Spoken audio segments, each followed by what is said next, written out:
বাঙালি mutton খেতে ভালোবাসে না এমন বাঙালি খুঁজে পাওয়া কিন্তু খুবই চাপের। তাই সেদিন পিকনিকে গিয়েছিলাম আমি, আর 1 কিলো মাটন একাই করে দিলাম সবার। আর তার সঙ্গে ছিল দই কাতলা, আর সেটাই বা ছাড়ি কেন, এটা তো খেতে আমার দারুণ ভালো লাগে, তাই 2 পিস নিয়ে নিয়েছিলাম। ওয়েট ওয়েট ওয়েট ওয়েট, শীতকাল পড়ে গেছে আর পিকনিক হবে না এরকম কি হতেই পারে? সবাই চারিদিকে পিকনিক করছে আর আমি শুধু চারিদিকে ঘুরে বেড়াচ্ছি। মানে পিকনিকের জন্য স্পট দেখছি, কিন্তু পিকনিক করার মতন বন্ধু বান্ধব পাচ্ছি না, কাউকে কিছু পাচ্ছি না। মানে বন্ধু বান্ধবকে যতবার পিকনিকের জন্য বলছি, শুধু সব কিছু রেডি করছে, বলছে কিনা হবে হবে, দিনক্ষণ রেডি হচ্ছে, যেরকম বিয়ের পাকা দেখা হয় আর কি। সব কিছু রেডি হচ্ছে, হয়ে আর ভেস্তে দিচ্ছে। আজকে হঠাৎ করে ঠিক করেছি, আমার কদিন আগে ঠিক করে রেখেছি অফিস থেকে। তা ভাবলাম যে পাড়া থেকে না করে এবার ডাইরেক্ট অফিস থেকে পিকনিকটা করবো, যদি একটু ভালো মন্দ হয় আর কি। কেননা পাড়া থেকে করলে বন্ধু বান্ধবরা শুধু একবার করে ঠিক করছে, ভেস্তে দিচ্ছে। তা ভাবলাম কি ঠিক আছে, নিজেরা মিলে অফিস থেকেই করি। তো সেই জন্য চলে এসেছি আছে সকাল সকাল বলতে বলতে এখন বেজে গেছে প্রায় 10টা। তো বাজার হাট করে নিয়ে চলে এসেছি, আর নিচে হচ্ছে এখন রান্না বান্না। চলো সেটাই তোমাদেরকে দেখায়। আর তার আগে যারা আমাকে চেনো না, আমি বিপ্লব, আর তোমরা দেখছো বিপ্লব ফুটবল। তো চলো নিচে ভাজাভুজি সব কিছু হচ্ছে। মানে শুনলাম কি, আমি সব কিছু অ্যারেঞ্জমেন্ট করেছি আর কি। রান্না বান্না তো দারুণ দারুণ হচ্ছে। দই কাতলা রয়েছে, মাছের মাথা দিয়ে মুড়ি ঘন্ট, বাবা খাসির মাংস, যা জমিয়ে খাবো আজকে, পুরোটা দেখাবো, দেখতে থাকো। আর নিচে এসে দেখি না 2-3জন মিলে একদম পেঁয়াজ টিয়াজ কাটায় রেডি হয়ে গেছে। এদিকে দেখা বলছে যে আমার মুখ দেখাস না, লজ্জা পাচ্ছে।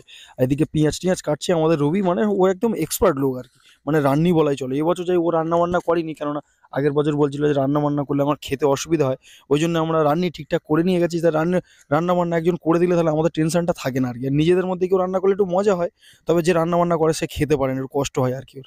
এই লেবুগুলো রবি রেখে দিই, লেবুগুলো অনেক কাজে লাগে, আমাদের চাটেতেও লেগে যাবে আর এমনিতে লেগে যাবে।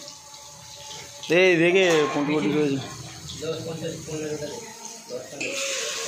তো প্রথমে ডাল আর আলু ভাজা হয়ে যাওয়ার পরে দেখলাম কি যে পকোড়া করার জন্য পকোড়াটা এদিকে মাংসটা ম্যারিনেট করছে আর কি, মানে লেবু দিয়ে রেখে দিয়েছিল, তারপর বেসম টেসম দিল, বেসম আর ওটা কি আরেকটা কি দিল, কর্নফ্লাওয়ার না কি দিল ওটা আমি বুঝতে পারিনি, সাদা মতো। ও তারপরে আমাকে বললো যে একটু ধনে পাতা ওর মধ্যে কেটে কেটে দিতে আর কি। তো আমি হাত দিয়ে আর কি পুরো গোড়া থেকে কেটে বাদ দিয়ে দিলাম, বাদ দিয়ে আর পাতাটা ওর মধ্যে কুচে কুচে দিলাম। ভাবছিলাম যে আমি ছাড়বো হয়তো তেলে, তারপর দেখলাম যে দাদা হাত লাগিয়ে ফেলেছে। তারপর ভাবলাম আমি বেকার হাত দিয়ে আর কি করবো, সেই ও মাখিয়ে ফেলেছে যেগুলো। তো আমি পাতাগুলো এক এক করে কেটে কেটে ওর ভেতর ফেলছিলাম, আর দাদা এদিকে মেশাচ্ছিল। মেশানোর পরে তারপর দেখলাম কি তেল গরম হয়ে গেছে, আর পটাপট এদিকে পকোড়া ছাড়া শুরু করে দিয়েছে তেলের মধ্যে, আর টকবক করে ফুটছে। আর আমার তো এদিকে খাওয়ার জন্য একদম জিভ লক করছে। আর আমাদের এদিকে লোক কম, এদিকে খাবার দাবারের আইটেম বহুত। তাই প্রথমে ভাবছিলাম যে এত খাবার দাবার করেছি, খেয়ে শেষ করতে পারবো তো। রয়েছে মাছের মাথা দিয়ে ডাল, সঙ্গে রয়েছে পোস্ত আলু ভাজা, তারপরে রয়েছে দই কাতলা, তারপরে রয়েছে মাটন কষা। আর এখানেই শেষ নয়, এর পরে আবার রয়েছে চাটনি, পাঁপড়, আবার মিষ্টি। আবার তারপরের মিষ্টির মধ্যে আবার 4 রকম ভ্যারাইটিস রয়েছে। প্রথমে রেখেছি নলেন গুড়ের রসগোল্লা, দুটো দুটো করে, তারপরে রেখেছি একটা করে নরম পাকের সন্দেশ, আর তারপরে রেখেছি একটা করে চমচম। একটা করে না, মনে হচ্ছে দুটো করে রেখেছি, মেন কথা অনেক এনেছি তো, এদিকে লোক কম। আমার 4জন খাওয়ার লোক, রান্না হচ্ছে এক গাদা জিনিস, খাওয়ার লোক কম। ঠিক আছে, খেয়ে দেবো। এখনো ডিম কলা টলা রেখে দিয়েছি, খাওয়ার লোক আর 2জন খাওয়ার লোক আসেনি। ঠিক আছে, আমরা পকোড়া ভেজে খাওয়া এখন শুরু করে দিই। সে কি খাবে দেখার দরকার নেই, কি নাড়ু পাকড়ি নিয়ে দেখি, পাকড়ি ভাজা হয়ে গেছে। সেখানে ধনে পাতার চাটনি হলে হেভি হতো। ছোটো হামান দিস্তাটা তো নিয়ে আসিস, যাতে কাঁচা লঙ্কা এগুলো বেটে বেটে নেওয়া যেত। ধর দেখি ফাটা। তেলটা গরম আছে বলে তাড়াতাড়ি হয়ে গেল, কিন্তু বাবা কি গরম। আমি খুব গরম আমি বললাম তো, ধরে থাক।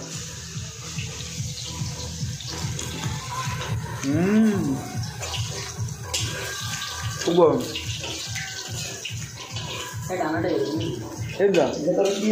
আরেকটু হবে, লাল আছে, আরেকটু ডিপ হবে। দেখা একবার দেখা। প্রথমে যখন আমরা এখানে ঢুকলাম, ওই রাস্তাটা দিয়ে ঢুকলাম যখন, তখন দেখলাম কি এই যে যারা পিকনিক করছে বক্স বাজাচ্ছে, যারা মানে এখানে অনেকজন পিকনিক করছে। এত শিয়ানা মালগুলো, মানে যখন ঢুকলাম তখন দেখলাম কি সুন্দর গান টান বাজাচ্ছে। আমরা ভাবলাম যে আমরা সাউন্ড সিস্টেম কিছু নিয়ে আসিনি, ওই সাউন্ডে আমরাও হেভি মজা করে দেবো। ফাঁকা জায়গা, সাউন্ড হেভি আসছে।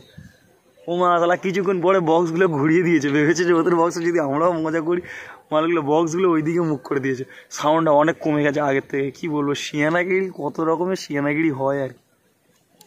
চলো চলো চলো সব দেখি, দই কাতলা হচ্ছে দেখি কি হয়েছে। কি আলু চলে আসছে নাকি ওর মধ্যে?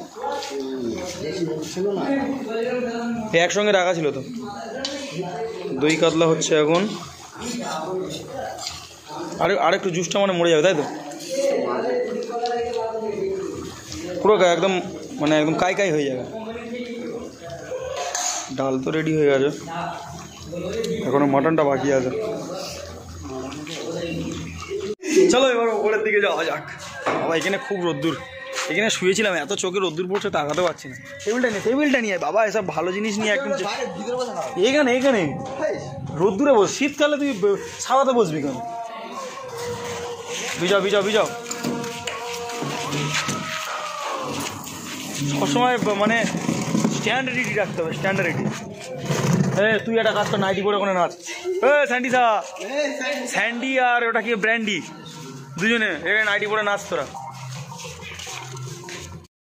এখন हम लोग थोड़ा घूरते बाहर हुआ है और এরা এখানে ফটো তুলতা है। পুরোনো দিনের সেই গাঁদা ফুলের মধ্যে দাঁড়িয়ে প্যান্ট জামা খুলে ফটো তোলে। গেছি তোদের অনেকে দেখাবি, প্যান্ট জামা খুলে ফটো তোল। আবার কি করছে দেন? শিয়াল ধরতে বসেছিস নাকি? বিকেল 4টের পরে কিন্তু এখানে অবস্থা খারাপ, শিয়াল শুধু হু হু করবে। পকোড়া টকোড়া খেয়ে পেট ভর্তি, ওই জন্য একটু হাঁটাচলা করতে বেরোলাম। এরাউল ওই পাটটা দেখ, ফুল আর এর থেকে ওই দিকটা ঘন আছে। ওরে বাচ্চা কাচ্চারা সবাই চলো, অনেকক্ষণ ফটো টটো তোলা হলো, এবার একটু খাওয়া দাওয়া করি। 2-3খানা ডিম খেয়ে আর কতক্ষণ চালাবো, খুব জোর খিদে লেগেছে। চলো সব বাচ্চা লোক চলে আসো, পেটে টনিক দেবে, চলে আসো। নে কি হয়েছে দেখি, তোল দেখি। দই কাতলা রেডি, একদম হেভি কালার দিচ্ছে। এটা কি চাটনি একটু নিয়েছো, ওপরে খাওয়া দাওয়া হোক। লাইট পড়ছে না, অন্ধকার লাগছে। হ্যাঁ, এটা আলু ভাজা পোস্ত দিয়ে, এটা মুড়ি ঘন্ট। সব রান্না বান্না আমাদের কমপ্লিট। খাবারটা এখন কেটে সুন্দর করে এখন ডিজাইন চলছে, কিন্তু সাজানোর অ্যাম্বিয়েন্স দেখে লোকের খিদে বেড়ে যাবে।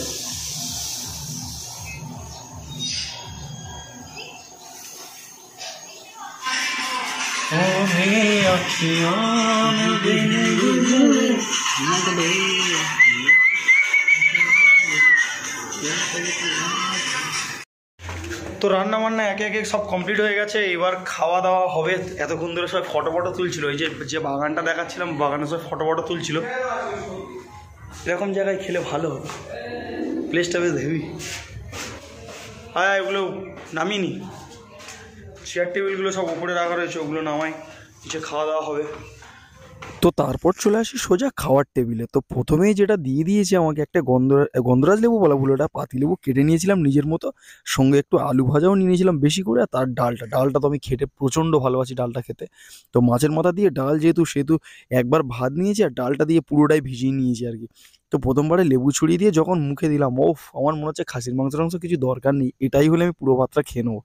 আর যেহেতু পেটটা আমার একটু ভরাই লাগছিলো, ভেবেছিলাম যে মাটনটা একটু বেশি করে খাবো, কিন্তু কি খাবো। প্রথমে যখন এই পকোড়া খেয়েছি, এত পরিমাণ পকোড়াটা খেয়ে ফেলেছি, তখনই আমার পেটটা ভরে গেছে। তাই ভাবছি যে এরপরে তো আবার দই কাতলা রয়েছে, তারপরে আবার মাটন রয়েছে, এইসব খাবো কি করে? ডাল দিয়ে একটুখানি খেয়েই তো পেট ভর্তি। এদিকে ভাই নিয়ে চলে এসেছে দই কাতলা, তো বলছে কি লেজা দিয়ে। আমি বলছি না, অত বড় খাওয়ার আমার এখন পেটে আর কোনো জায়গা নেই, তা আমাদের ছোটো দেখে একটা মাছ দিতে বললাম। আর দিয়ে দিল একটা দাগা পিস, একটা দেওয়ার পরে আবার দেখি না আরেকটা দিতে যাচ্ছে। তাই আমি বললাম না, থাক দিতে হবে না, আমাকে একটু গ্রেভি দে, যেটা দিয়ে একটু ভাতটা খেতে পারি আর কি। এদিকে পেটটা ভর্তি আছে, খেতেও খুব একটা ইচ্ছা করছে না। তারপর ভাবলাম যে অনেক রান্না করেছে, নষ্ট করে কি লাভ, তো একটু খাই। দেখি না আরেকটা মাছ দিতে যাচ্ছিলো, তো আরেকটা মাছ না নিয়ে আমি একটাই খেয়ে শেষ করি, তারপর আরেকটা নেওয়ার চেষ্টা করছি। তো এদিকে খাওয়া শুরু করলাম, দেখলাম কি মাছটা বেশ ভালোই করেছে, কিন্তু প্লাস্টিকে বেঁধে নিয়ে আসা একটু গ্যাস মতো লাগছিল। তারপর মাছটা শেষ করার পরে দেখলাম যে মাটন গামলিতে করে ধরে নিয়ে চলে এসেছে। তা আমি বললাম কি বেশ একবার কাঁদি দেখে মাংস আমাকে কাটা। আর খাসির মাংস বেশ গলে যাবে, আর একটা হাড়ের গায়ে ধরবো, খুলে যাবে, সেগুলো তো খেতে আমার দারুণ ভালো লাগে। তাই ভাইকে বললাম বেশ বড় দেখে কাঁদি পিস একদম 2-4 পিস মতন দিয়ে দিল। আর কষাতেই তো আমি 8-9 পিস খেয়ে ফেলেছি। তারপর যেটা আমি যে গালের মধ্যে দিলাম সেটা দেখলাম হালকা একটু শক্ত রয়েছে। তো খাসির মাংস একটু শক্ত না থাকলে ভালো লাগে না। মাটন খাবো একটু শক্ত না হলে পুরোপুরি গলে গেলে একদম আমার ভালো লাগে না। তো তারপর খাওয়া দাওয়া যখন কমপ্লিট হলো, কমপ্লিট বলতে এরপরে এখনও মিষ্টি টিষ্টি এক কারি রয়েছে। তো সেসব আর পেটে জায়গা নেই, তাই ভাবলাম এটা পরে খাবো। তারপরে খাওয়া দাওয়া শেষ করলাম। তো এখন আমাদের খাওয়া দাওয়া সব কমপ্লিট হয়ে গেছে, এবার সব কিছু গোছানো হচ্ছে, বাড়ির দিকে যাব। এই যে সব গোছাচ্ছে আমাদের রবি, সব কিছু গুছিয়ে টুছিয়ে নিয়েছে, ভ্যানে তুলছে। এবার বেরোবো, দেখতে দেখতে 4টে বেজে গেছে।